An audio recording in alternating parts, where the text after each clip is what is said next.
E aí pessoal, sejam bem-vindos a mais um conteúdo nesse canal literário, e hoje vamos falar sobre o livro Esaú e Jacó.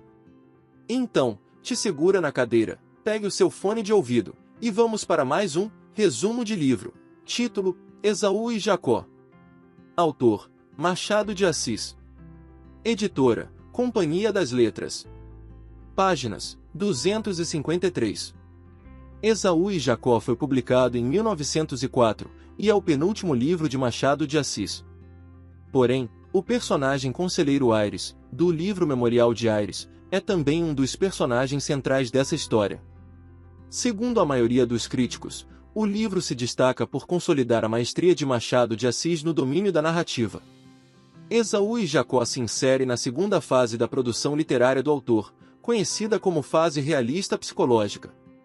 Essa fase é marcada por uma análise profunda da psicologia dos personagens, pela crítica social e pela ironia sutil. A história gira em torno dos irmãos gêmeos Pedro e Paulo, filhos de Natividade Santos.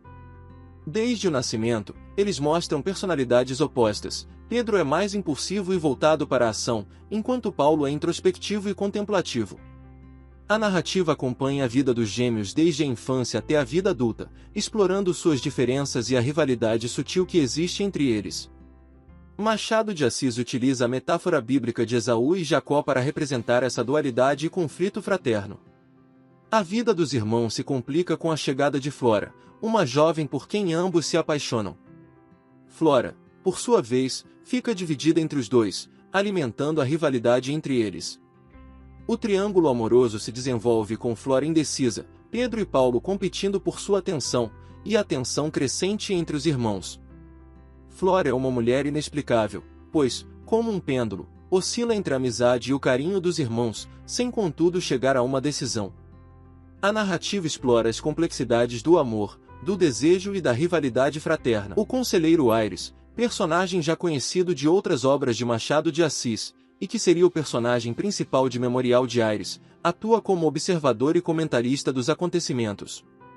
Para alguns críticos é o próprio alter ego do autor.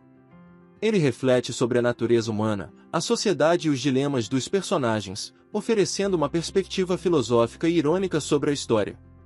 Aires representa a visão cética e desencantada de Machado de Assis sobre a vida e a sociedade de sua época. O livro se passa no período de transição do Império para a República no Brasil. Machado de Assis retrata esse momento histórico como um pano de fundo para a história dos personagens, mostrando como as mudanças políticas e sociais afetam suas vidas e seus relacionamentos. A transição é descrita de forma irônica e crítica, revelando as contradições e os conflitos presentes na sociedade brasileira da época. Para pontuar as disputas que estavam ocorrendo na sociedade, o autor divide os irmãos. Pedro era monarquista e Paulo republicano. A narrativa desmistifica ideais românticos e progressistas, revelando a fragilidade das convicções humanas e a natureza ilusória do progresso. A visão de mundo cética e irônica de Machado de Assis é um ponto central nas análises filosóficas do livro. O Conselheiro Aires, com seu olhar desencantado sobre a vida, é uma personificação desse ceticismo. A obra é vista como uma crítica à sociedade brasileira do século XIX, que passava por um período de transição turbulento. Machado de Assis utiliza a história dos gêmeos para satirizar as instituições, os costumes e as ideologias da época. Na dúvida se Paulo e Pedro são iguais ou diferentes, está contido o fato de que república e monarquia são mera questão partidária de interesses de grupos políticos, que desejam apenas a alternância do poder. O título Esaú e Jacó faz referência a uma passagem bíblica do livro de Gênesis. Na história bíblica, Esaú e Jacó são gêmeos que representam a dualidade e a rivalidade fraterna. Machado de Assis utiliza essa referência para simbolizar a relação conflituosa entre os personagens Pedro e Paulo, gêmeos que protagonizam um romance. A escolha do título também se relaciona com o contexto histórico do livro, que aborda a transição do Império para a República no Brasil.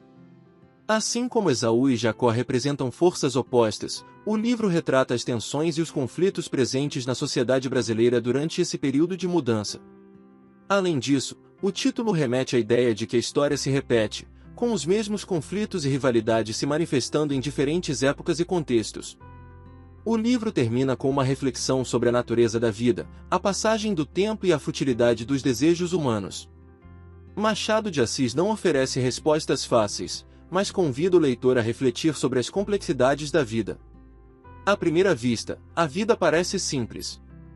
Mas um olhar atento nos revelará a complexidade que permeia a existência. E Machado de Assis tem essa capacidade, nos mostrar como as relações humanas são profundas e labirínticas.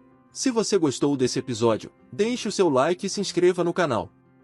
Além disso, colocamos na descrição do vídeo um link exclusivo para você adquirir esse livro. Para mais resenhas como essa, acesse resumodelivro.net. Muito obrigado pela sua audiência, e até o próximo Resumo de Livro.